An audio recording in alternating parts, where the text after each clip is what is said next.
But the notion that an official White House spokesperson would say that the Democratic Party consists of terrorists, violent criminals, and undocumented immigrants, this makes no sense. Donald Trump and the MAGA Republicans represent an extremism that threatens the very foundations of our republic. I'd like to punch him in the face. I said if we were in high school, I'd take him behind the gym and beat the hell out of him. Punch some people in the face! When was the last time an actor assassinated a president? They're still going to have to go out and put a bullet in Donald Trump, and that's a fact. Look, as his character is stabbed to death.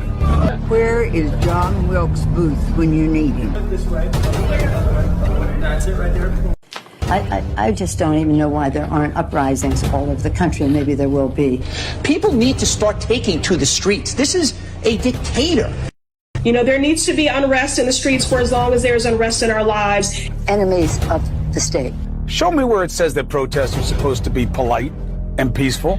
Do something about your dad's immigration practices, you feckless. When they go low, we kick them. How do you resist the temptation to run up and wring her neck? The biggest terror threat in this country is white men, most of them radicalized up to the right. I thought he should have punched him in the face. I said, even if you lost, he insulted your wife. Yes. He came down the escalator and called Mexicans rapists and murderers. He said, well, what do you think I should have done? I said, I think you should have punched him in the face and then gotten out of the race. You would have been a hero.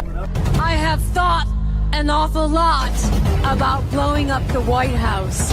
A Missouri state senator is under investigation by the Secret Service after saying she hopes President Trump is assassinated. I will go and take Trump out tonight. And if you see anybody from that cabinet in a restaurant, in a department store, at a gasoline station, you get out and you create a crowd.